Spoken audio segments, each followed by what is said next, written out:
And we're going to go ahead and go to the phone lines now. It's 8:01 on this Wednesday morning, and awaiting us there is United States Senator Joe Donnelly. Good morning, sir. How are you? Good morning. Thanks for having me with you today. I know you're pushed for time, but as every day it seems anymore. anymore. We've got 10 minutes or so. Okay. So we're good. Good, because I was going to say every day we seem to have a new headline, and now I find out my CIA director has been hanging out in Pyongyang, North Korea over the Easter weekend. You're on some of these committees that handle this stuff. Was this out of the blue for you, or were you given any kind of advance notice, and what do you think of it all? There were no heads ups for anyone. In fact, I met with CIA Director Pompeo last week and brought up North Korea, and he never mentioned it. And I can understand in part that, because they're trying to prepare the ground for a meeting between the president and Kim Jong-un. And so I think it's a good thing that he went over there. I think that diplomacy is a good thing if we can find ourselves in a situation that we put this in a better place than it is right now. And so I'm glad that he did go. I had been really concerned that there was no preparation being done on our side for this meeting, because you simply don't want the president walking into a meeting where no prep has been done. If you do that, you're asking for trouble. Okay. Do you see a denuclearized North Korea coming out of this? They promised to do that several times before over the last couple of decades. This is one of those situations where you've heard of trust but verify. This is don't trust but verify. That they've said things before and have never followed through, and so I want to actually see the proof in the pudding on this one. Okay, very good.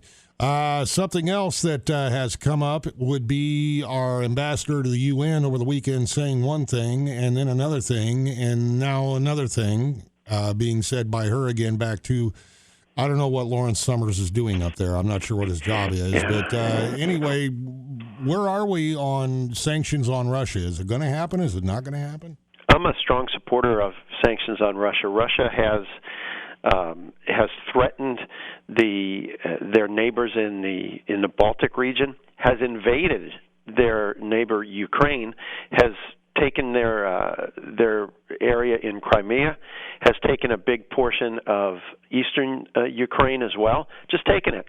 And so they've invaded their neighbors, they've threatened other neighbors, they interfered with our election, they are constantly involved in trying to attack our infrastructure and get additional links into our infrastructure on a constant basis.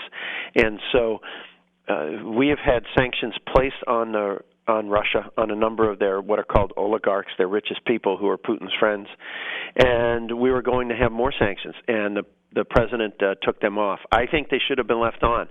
These are bad actors. These are people who threaten our country, who threaten our sons and daughters who are serving in the military, and keeping those sanctions on sends a very, very strong message to the people who pull the strings in Russia that we're not going to stand by. Okay, very good. Let's bring it back to some domestic matters. You've been doing a lot of work on the opioid addiction crisis.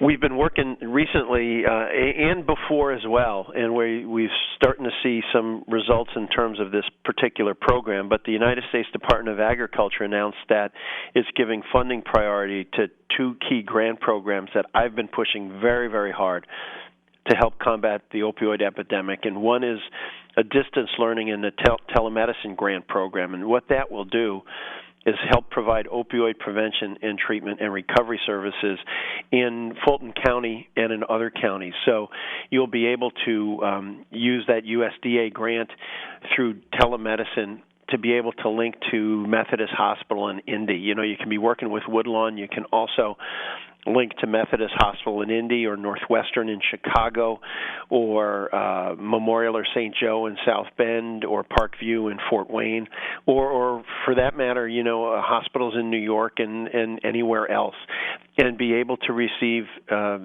treatment via telemedicine right there in Rochester or right there in Fulton.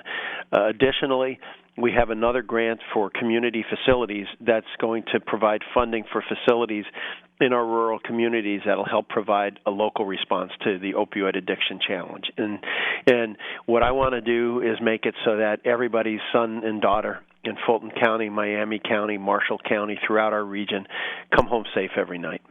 It seems like this is one of the few areas where there's actually some bipartisan cooperation going on. I know I've gotten news releases from you and people on the other side of the aisle over the last couple of years about legislation that's passed. And then the other day I saw a headline on the Kokomo Tribune that said that Howard County, for the first time in a long time, had no overdoses in the first quarter of the year. So something's working.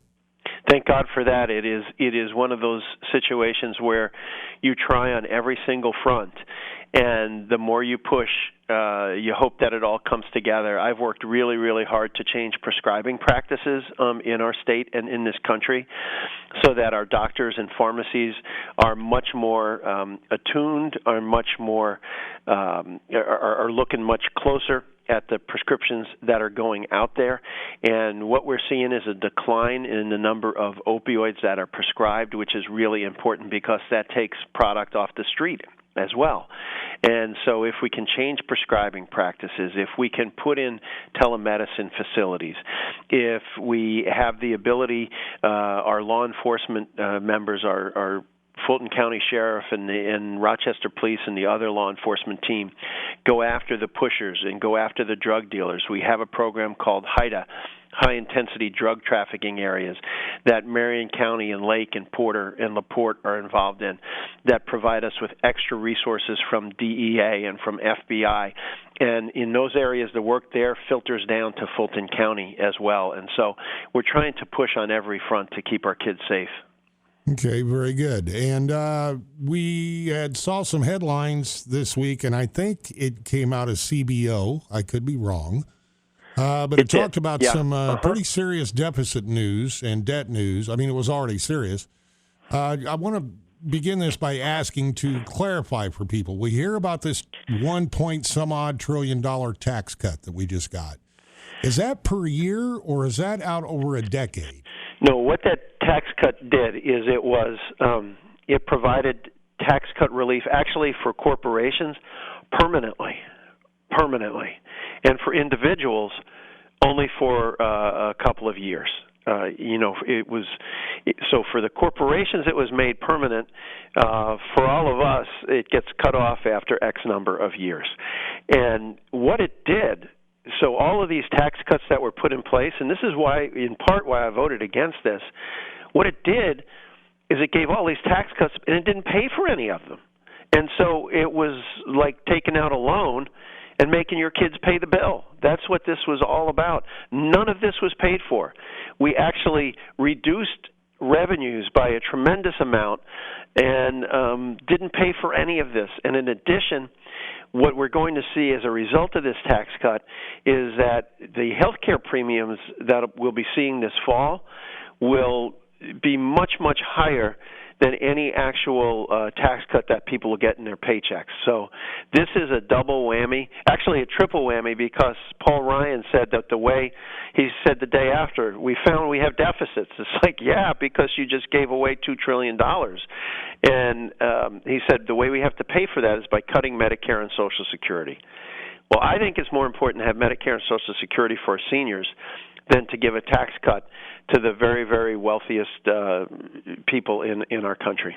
Now, that figure you just gave out for the tax cut, is that on an annual basis? Is that out over 10? Because, see, I keep hearing people say we're going to go from $20 trillion to $30 trillion in total national debt. Well, here's what's going to happen is our national debt has almost doubled per year. Okay, because of this tax cut and other things.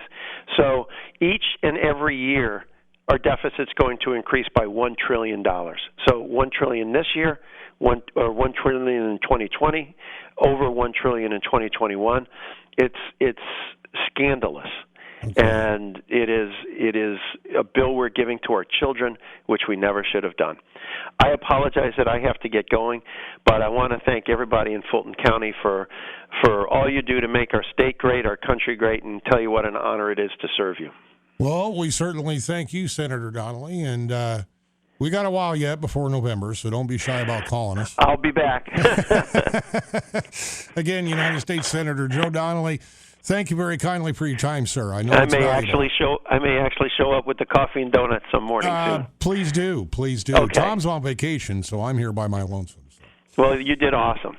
Thanks. I'll tell my wife you said that and she'll laugh. Please do. Have a great day, sir. Thanks, pal. Bye-bye. Bye-bye. It is now 8:12, 92.1 WROI. Good Wednesday morning, everybody.